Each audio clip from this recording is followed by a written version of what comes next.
you know, I did LOLO. I shot it fall of 2014, and did post-production. Came out last year in France, you know, also in the fall, like a year later, which is usually kind of the timing.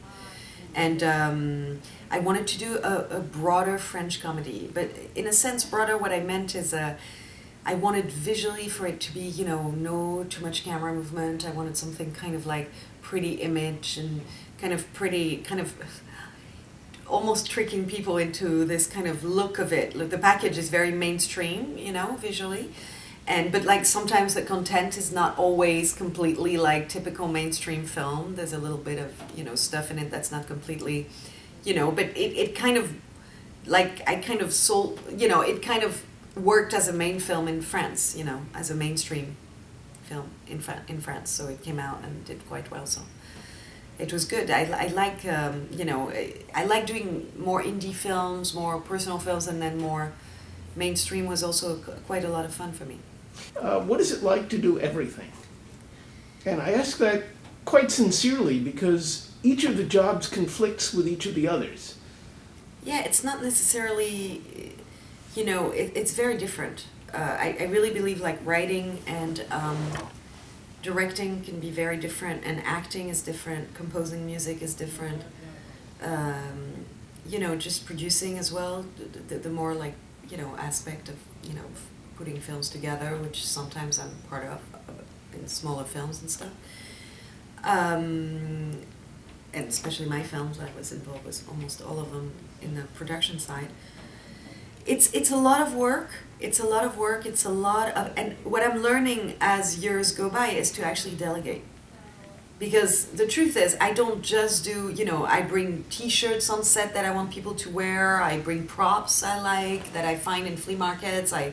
You know, I go further than what, you know, I'm credited for. And then it goes a little crazy. So, you know, what I'm learning over the years is to delegate. So actually I can, you know, it's okay to let go of a little bit of stuff. You know, you can't do everything all the time, you know. When you write and then when you direct, Mm-hmm. Are they both on set at the same time? Or do you lose the writer when you start directing? I always lose the writer. And actually it happens to me that, you know, when I see that something doesn't work, even if I was attached to it as a writer, it goes, you know. Whatever serves the film and the purpose of the film, like really everything else doesn't matter, you know.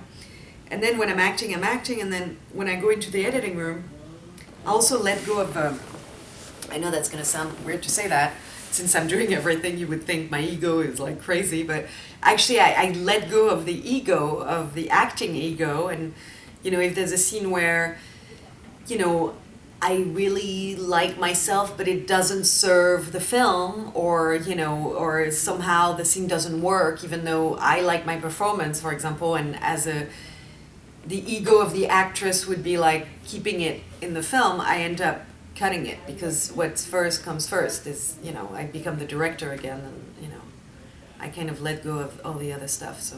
You studied filmmaking in New York, right? Mm-hmm. At NYU Film School, yeah. Did you also study in France at all? No, I didn't. I studied only in the US. I really enjoyed NYU. Yeah, it was great. It was great. And, you know, I had a wonderful teacher that, you know, was very nice and gave me a really good grade. I don't know if I really deserved it, but it made me, I was very insecure, you know, and it gave me a bit of confidence, and that was very nice. You know, confidence is everything. At least enough so that you're not scared to do things. Because I think being insecure makes you stop yourself from doing a lot of things. Actually, there's research done on that. Like, if you tell someone, you know, because people have this myth that you can't learn an instrument after a certain age and stuff, but if you tell someone, no, you can, they do it. They do it. What is your background in music? My background is classical music. I was trained classically to do music. I played clarinet for almost 15 years. I quit. I didn't know I had asthma, so I couldn't breathe. So it was not a good instrument that I picked somehow. I love the sound of it, and I wasn't a bad clarinet player, I just didn't like it. It hurts. It hurts the lips, and it hurts your your body playing clarinet. So I then went into other instruments like piano. I did a bit of violin. I did flute. I did and then guitar, and then I studied you know a lot of music, solfège, which is what's the word? Music theory. Solfège. Yeah. And so I was quite good at music. Like my background was more musical than anything else. So I have a good sense of orchestras and, you know, everything, which is in a way, you know, I did my own music. It was not very good in 2 days in New York. I really did last minute. I couldn't find a composer. We had no more money. So I just did it myself. It was silly almost to do it, but I did it, you know. Well, that's the power of believing, because it came out well. Exactly. You know, it's like, I can do it. You know, I can do it. So I did it. It's really not great. But this time on LOLO, I had a wonderful young composer. But the good thing about, you know, he was talking about that yesterday, Mathieu Lambolet, is that you know, I can really communicate with musicians because I know, you know, if I want more of, you know, if I want to change a violin part for a hobo or flute or something, I know what it sounds like and I know what I want, and so it helps to have a musical background, I think, you know. Also, weirdly enough, music affects me a lot when I see movies. I often find that there's too much music in films, not all films, but some films too much. And when I notice music too much, it's usually not good. That means there's too much of it and it's not, it bothers me. When music bothers me, and it bothers me often, it's a weird thing because I hear music and I analyze it. Like I can't listen to a score in a movie without, you know, analyzing it. So sometimes it disturbs me. It annoys me when there's too much of it, and I feel like it's using it to kind of emotionally put me somewhere that the film itself would not put me. I know it's part of filmmaking, but sometimes I find that it's used in a way that's kind of tricking people into emotions, which in the end it ends up backlashing for me. It ends up annoying me, actually, sometimes when people manipulate me with music, you know. I have movies that I really would have liked so much better if the music was different. There's so many movies, it's crazy. And there's some films, I believe the music made the films. I believe Hitchcock without, you know, Bernard Herrmann was not exactly Hitchcock, you know. It really is a very special music, you know. Or Godard without Delarue, you know. It's so amazing. You worked with Godard very early in your career. Yeah. Can I ask you about that? Yeah, of course. I remember Godard, actually. That was a period where I was, you know, kind of observing more. I don't know, or maybe it just...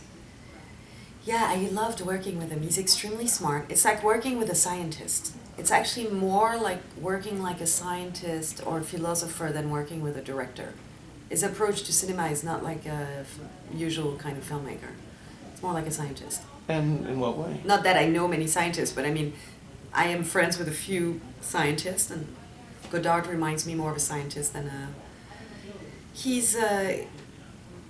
His way of approaching cinema is much more kind of like trying to discover something, trying to have a eureka, you know, trying to kind of create something new and discover things, and kind of, it's almost like he's doing research instead of really, you know, like kind of, yeah, it's like a research he's doing, you know, a study of some kind.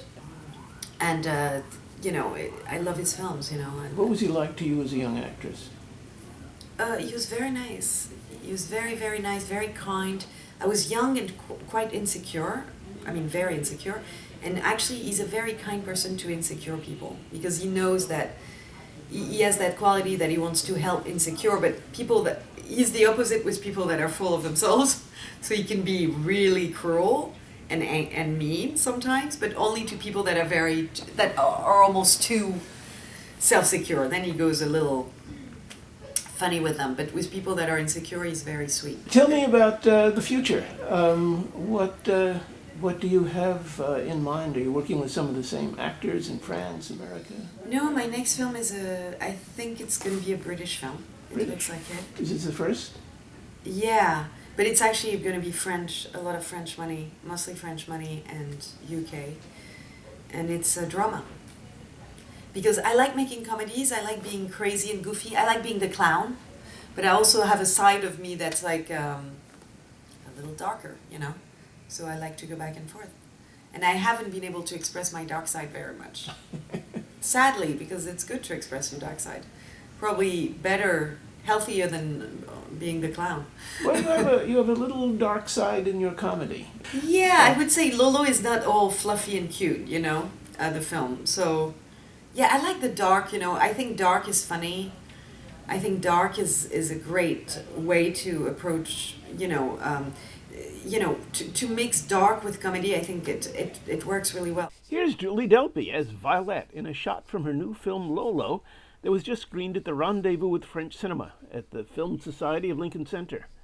Thank you, Julie, for this conversation about your work and your new film. And as always, thank you for watching.